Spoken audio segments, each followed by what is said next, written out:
Assalamualaikum warahmatullahi wabarakatuh. Perkenalkan, nama saya Fiori Danastika, NIM 18043161. Di sini saya akan memaparkan hasil dari ringkasan saya dan tugas dari teori akuntansi saya. Yang pertama, saya akan menjelaskan tentang materi pertama, yaitu pengertian teori akuntansi. Yang pertama, arti penting teori akuntansi. Teori akuntansi merupakan bagian penting dari praktek. Teori akuntansi menjadi landasan untuk memecahkan masalah-masalah akuntansi secara beralasan atau bernalar secara etis dan ilmiah yang dapat dipertanggungjawabkan. Teori akuntansi akan bekerja dengan baik ketika didasari pada teori yang baik di belakangnya. Praktek dan profesi perlu dikembangkan atas dasar teori yang kita miliki dan kemudian dipadukan dengan teori dari sumber aslinya. Selanjutnya, yang kedua, pengembangan akuntansi. Dari segi profesi akuntansi, sering dianggap semata-mata sebagai rangkaian prosedur, metode, atau teknik, terlepas dari teori atau praktik. Akuntansi dipandang sebagai pelaksanaan dan penerapan standar untuk menyusun seperangkat laporan keuangan. Prinsip akuntansi berterima umum atau PABU dianggap sebagai suatu berian. PABU merupakan pedoman yang lebih luas daripada standar akuntansi, karena tidak semua perlakuan akuntansi secara eksplisit diatur dalam standar akuntansi. Selanjutnya, dilihat pihak sebagai objek pengetahuan di perguruan tinggi, akademi memandang akuntansi sebagai dua bidang kajian, yaitu di bidang praktek dan teori. Proses pengajaran akuntansi yang pertama, mengamati praktisi dan mengidentifikasi apa yang dipraktikkan. Yang kedua, mengkodifikasi apa yang dipraktikkan sebagai pengetahuan. Yang ketiga, mengajarkan apa yang nyata dipraktikkan. Dan terakhir, lulusan mempraktikkan apa yang dia haruskan dipraktikkan. Selanjutnya, pengertian akuntansi dan teori akuntansi. Akuntansi sendiri didefinisikan sebagai pengetahuan yang mempelajari rekayasaan penyediaan jasa berupa informasi keuangan kuantitatif, unit-unit organisasi dalam suatu lingkungan negara tertentu, dan cara pelaporan informasi tersebut kepada pihak yang berkepentingan untuk dijadikan dasar dalam pengambilan keputusan ekonomi. Praktik akuntansi yang baik sendiri dan maju tidak akan dapat dicapai tanpa suatu teori yang baik dan melandasi. Praktik dan profesi harus dikembangkan atas dasar penalaran. Selanjutnya, teori akuntansi sebagai teknologi. Menurut Sudibyo, teori akuntansi sebagai teknologi menjelaskan bahwa dengan mengenali karakteristik akuntansi, perangkat pengetahuan akuntansi lebih merupakan suatu teknologi, dan oleh karenanya harus dikembangkan sesuai dengan sifat teknologi tersebut agar lebih bermanfaat dan mempunyai pengaruh nyata dalam kehidupan sosial tertentu. Selanjutnya, menurut Gavikin, akuntansi merupakan suatu teknologi yang berbeda dengan sains. Akuntansi dirancang untuk memperlancar kegiatan ekonomi dan oleh karenanya akuntansi berfungsi sebagai teknologi kepentingan politik. Selanjutnya, teori akuntansi sebagai sains. Teori akuntansi ini mencakup keseluruhan analisis dan komponennya seperti asumsi, definisi, dan hipotesis yang menjadi acuan untuk menjelaskan dan memprediksi gejala atau peristiwa akuntansi. Teori akuntansi akan menjadi sains setara dengan pengertian teori dalam astronomi, ekonomika, fisika, biologi, dan sebagainya. Maka dengan demikian itu disebutkan teori akuntansi positif. Selanjutnya, teori akuntansi sebagai penalaran logis. Teori akuntansi ini didefinisikan sebagai penalaran logis yang mendasari praktik dalam bentuk perilaku, kebijakan, atau regulasi aktual. Penalaran logis meliputi asumsi, dasar pikiran, konsep, dan argumen yang saling berkaitan yang berpengaruh membentuk suatu kerangka pikiran yang logis.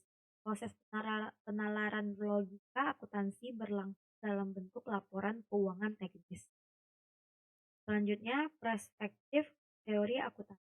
Teori akuntansi terdiri dari pernyataan yang berupa penjelasan atau pembenaran, atau dalam bahasa Inggrisnya disebut justification, atas suatu fenomena atau proses akuntansi. Contoh fenomenanya atau perlakuan akuntansi antara lain adalah adanya bermacam-macam metode akuntansi, penggunaan sistem berpasangan seperti debit dan kredit, keharusan menyusun statement aliran kas, adanya reaksi pasar modal terhadap investasi laba. Selanjutnya materi kedua yaitu mengenai perekayasaan pelaporan keuangan. Pertama-tama saya akan menjelaskan mengenai perekayasaan pelaporan keuangan. Yang pertama, proses perekayasaan. Perekayasaan akuntansi adalah proses pemikiran logis dan objektif untuk membangun suatu struktur dan mekanisme pelaporan keuangan dalam suatu negara untuk menunjang tercapaian tujuan negara. Proses perekayasaan pada dasarnya adalah proses untuk menjawab pertanyaan mendasar, yaitu bagaimana suatu kegiatan operasi perusahaan disimbolkan dalam bentuk statement keuangan sehingga orang yang dituju dapat membayangkan operasi perusahaan secara finansial tanpa harus menyaksikan secara fisis perusahaan. Konsep informasi nilai informasi adalah kemampuan informasi untuk meningkatkan pengetahuan dan keyakinan pemakai dalam pengambilan keputusan yang diinterpretasikan ke dalam simbol-simbol agar dapat mudah dipahami.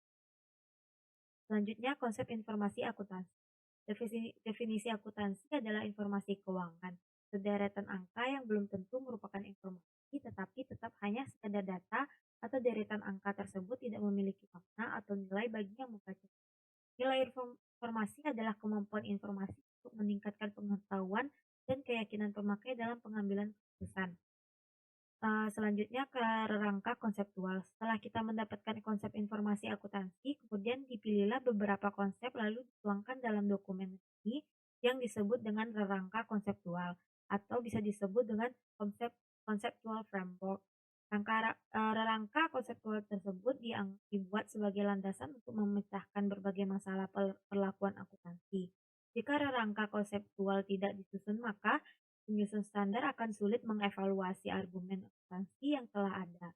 Dan juga jika tidak ada rangka konseptual, kemungkinan para penyusun standar akan menggunakan konsep-konsep menurut seleranya sendiri tanpa peraturan yang jelas sehingga dapat mengakibatkan penyusun standar akuntansi diperalat oleh pihak tertentu dengan maksud untuk menghasilkan standar yang menguntungkan pihak tersebut. Selanjutnya, prinsip akuntansi berterima umum atau dapat disebut dengan PABU. Sebagai rangka pedoman, PABU menetapkan pedoman untuk memperlakukan suatu objek yang harus dilaporkan. PABU memberikan batasan atau definisi berbagai elemen, pos atau objek statement keuangan atau istilah yang digunakan dalam pelaporan keuangan agar tidak terjadi kesalahan klasifikasi oleh penyusun dan kesalahan interpretasi oleh pemakai. Selanjutnya, saya akan menjelaskan mengenai rangka konseptual. Yang pertama, pengertian dan sasaran. Rangka konseptual adalah suatu sistem yang menunjukkan keterkaitan tujuan dan fundamental yang diharapkan dapat digunakan dalam pembentukan standar yang konsisten, yang mampu menjelaskan arti, tujuan, serta keterbatasan akuntansi dan laporan. Rangka konseptual berisi apa, mengapa, dan bagaimana akuntansi itu diperlukan untuk menetapkan informasi seharusnya disajikan untuk memenuhi kebutuhan stakeholder. Sasaran dari rangka konseptual ini adalah untuk pelaku bisnis dalam penetapan informasi apa yang seharusnya disajikan untuk memenuhi kebutuhan stakeholder. Selanjutnya, manfaat dan fungsi sebagai sesuatu kesatuan konsep-konsep koheren yang menetapkan sifat dan fungsi pelaporan keuangan. Pada tahun 1990 menguraikan manfaat-manfaat rangka konseptual sebagai berikut. Yang pertama, memberi pengarahan atau pedoman kepada badan yang bertanggung jawab dalam penyusunan atau penetapan standar akuntansi. Yang kedua, menjadi acuan dalam memecahkan masalah-masalah akuntansi yang dijumpai dalam praktik yang perlakuannya belum diatur dalam standar atau pedoman. Ketiga, menentukan batas-batas pertimbangan dalam penyusunan terhadap statement keuangan.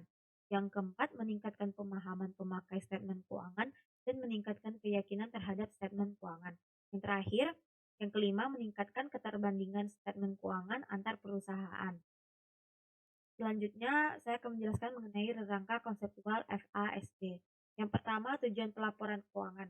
Pelaporan keuangan harus menyediakan informasi yang bermanfaat bagi para investor dan kreditor dan pemakai lainnya, baik berjalan maupun potensial dalam membuat keputusan investasi, kredit, dan semacamnya yang tujuan pelaporan dipengaruhi oleh karakteristik dan keterbatasan tentang informasi yang dapat disediakan. Karakteristik dan keterbatasan tersebut adalah bahwa informasi yang disediakan melalui mekanisme laporan keuangan pertama lebih berkaitan dengan badan usaha atau perusahaan daripada dengan industri atau ekonomi secara keseluruhan. Yang kedua, lebih merupakan informasi kuantitatif yang bersifat pendekatan daripada hasil perhitungan yang pasti. Yang ketiga, sebagian besar merefleksi pengaruh transaksi dan kejadian yang telah terjadi. Yang keempat, hanya merupakan salah satu sumber informasi yang dibutuhkan oleh mereka yang mengambil keputusan tentang badan usaha. Yang terakhir, penyediaan dan penggunaannya memerlukan atau melibatkan kos sehingga pertimbangan kos manfaat dapat membatasi apa yang dilaporkan. Selanjutnya, elemen-elemen statement keuangan. FASB mengidentifikasi elemen-elemen spesifik penting sebagai berikut. Yang pertama, aset. Yang kedua, kewajiban. Yang ketiga, ekuitas atau aset bersih untuk entitas non-bisnis. Yang keempat, investasi oleh pemilik. Yang kelima, distribusi oleh pemilik. Yang keenam, laba komprehensif. Yang ketujuh, pendapatan. Yang kedelapan, biaya. Yang kesembilan, untung. Kesepuluh, rugi. Yang terakhir, aliran kas dari kegiatan operasi.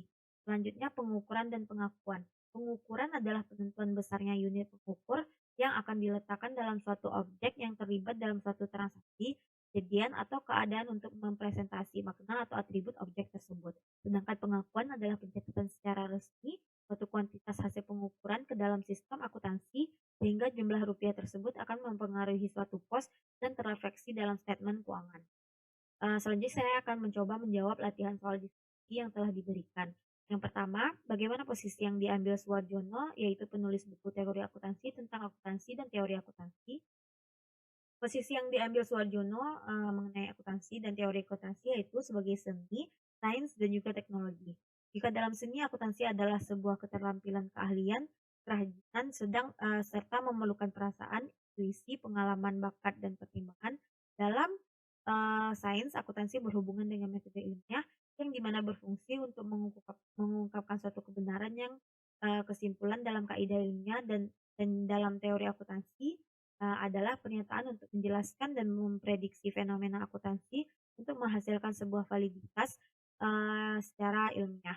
Dalam sudut pandang teknologi, akuntansi dan teori akuntansi sebagai alat rekayasa yang melekat pada proses pemikiran untuk menentukan cara terbaik untuk pelaporan keuangan dalam suatu masyarakat dalam rangka pencapaian tujuan negara, sedangkan dalam teori akuntansinya adalah proses penalaran untuk menjustifikasi kelayakan praktik, standar, atau prinsip akuntansi tertentu. Selanjutnya, apa konsep kunci yang membedakan definisi akuntansi sebagai segi sains dan teknologi? Konsep kunci yang membedakannya yaitu adalah sebuah akuntansi sebagai yang pertama, akuntansi sebagai seni adalah sebuah keterampilan dan keahlian yang memerlukan pengalaman dan pengetahuan untuk menguasainya. Sedangkan akuntansi sebagai sains ialah akuntansi sebagai suatu metode ilmiah yang menguji sebuah permasalahan dan menjelaskan semua fenomena dalam kaidah ilmiah. Dan akuntansi sebagai teknologi sebagai sebuah alat perekayasa untuk memikirkan cara terbaik dalam menghasilkan informasi laporan keuangan. Selanjutnya, bagaimana akibat perbedaan di nomor 2 terhadap definisi teori akuntansi menurut tiga sudut pandang itu?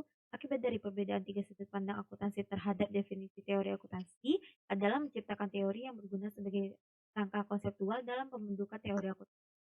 Selanjutnya, jadi apa yang konsep utama yang membedakan definisi teori di atas, teori akuntansi versus teori yang ada di grand teori di metode yang berbeda. Konsep utama yang membedakan teori di teori akuntansi dan grand teori adalah dari fungsi atau kegunaan masing-masing teori tersebut. Jika pada teori akuntansi maka dibutuhkan pada sektor industri akuntansi, sedangkan grand teori digunakan pada sektor kajian ilmiah atau penelitian. Selanjutnya, pahami penjelasan detail mengenai teori keagenan. Menurut Jensen dan McLean, tahun 1976 mendefinisikan teori agensi sebagai hubungan keagenan suatu kontrak, di mana satu orang atau lebih meminta pihak lainnya untuk melaksanakan sejumlah pekerjaan atas nama prinsipal yang melibatkan pendelegasian sebagai bagian kewenangan pengambilan keputusan kepada agen. Karena kepentingan kedua pihak tidak selalu sejalan, maka sering terjadinya benturan kepentingan antara prinsipal dengan agen sebagai pihak yang diserahi wewenang untuk mengelola perusahaan yang menyebabkan diperlukannya pihak ketiga yang independen untuk memeriksa dan memberikan assurance pada laporan keuangan yang dibuat oleh manajemen yaitu seorang auditor. Yang soal keenam, apa maksud Suwarjono menggunakan istilah rekayasa dalam pembahasan materi teori akuntansi? Menurut Suwarjono, karena akuntansi tersebut termasuk dalam bidang pengetahuan teknik Akuntansi dapat didefinisikan sebagai rekayasa informasi dan pengendalian keuangan. Merekayasa berarti memilih suatu pendekatan atau konsep beserta sumber daya dan teknologi yang tersedia untuk menghasilkan sesuatu seperti barang, alat atau rangka kerja dengan mempertimbangkan faktor tujuan yang ingin dicapai dan lingkungan tempat barang atau rangka kerja tersebut akan diterapkan. Akuntansi merupakan perekayasaan penyediaan jasa yang berarti bahwa akuntansi itu sendiri bukanlah merupakan tujuan, melainkan suatu sarana atau alat yang direkayasa untuk menghasilkan jasa berupa informasi keuangan yang kuantitatif. Selanjutnya jelaskan apa nama asosiasi profesi akuntan, dewan standarnya dan standar akuntansi keuangan di Indonesia, US dan juga internasional. Apa beda dari PSAK, SAK dan PABU atau dapat disebut dengan GAAP? Di Indonesia sendiri, nama Asosiasi Profesi Akuntan Indonesia ialah Ikatan Akuntan Indonesia. Sedangkan Dewan Standar Indonesia yaitu Dewan Standar Ikatan Akuntansi Indonesia dan Dewan Standar Syariah Ikatan Akuntansi Indonesia. Standar akuntansi keuangan yang dipakai Indonesia adalah standar akuntansi keuangan, standar akuntansi keuangan untuk entitas tanpa akuntabilitas publik, dan standar akuntansi pemerintah. Sedangkan nama asosiasi profesi akuntan US yaitu American Institute of Certified Public Accountant. Dan selanjutnya Dewan Standar US yaitu Financial Accounting Standard Board.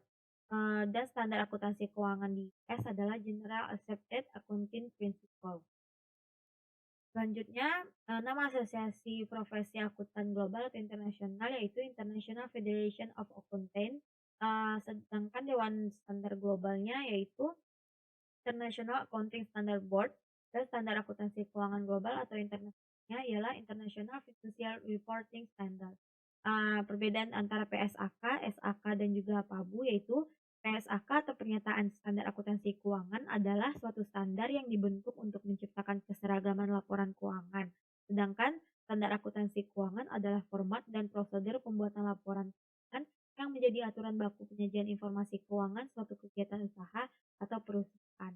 Sedangkan prinsip akuntansi berterima umum merupakan kerangka pedoman yang membatasi sumber-sumber prinsip akuntansi yang layak dianut berdasarkan keautoritatifannya yang atau PABU juga dapat ditetapkan dengan cara seksama.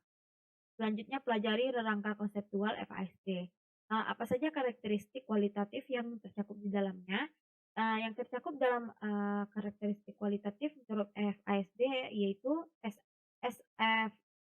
SFAC nomor 8 adalah karakteristik yang terbandingkan, terverifikasi, tepat waktu, dan juga terpahami. Apa bedanya relevan dengan reliability? Relevan memiliki informasi yang dapat dibandingkan dengan informasi lainnya yang berhubungan untuk menyelesaikan masalah. Sedangkan reliability meyakinkan apakah suatu informasi itu telah memberikan informasi yang benar dan informasi yang valid. Selanjutnya, cek penjelasan tentang bedanya biaya, expense, dan juga cost. Biaya merupakan suatu upaya untuk mendatangkan hasil berupa pendapatan. Tidak ada pendapatan maka tidak ada pendapatan yang tanpa biaya. Selanjutnya, cost merupakan pengukuran atau pengkuantifikasian untuk menyatakan berbagai macam objek. Cost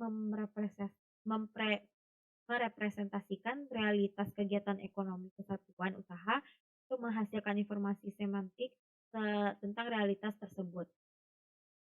Mungkin itu saja yang dapat saya sampaikan. Jika ada kesalahan saya mohon maaf. Wabillahi taufiq wa hidayah. Wassalamualaikum warahmatullahi wabarakatuh.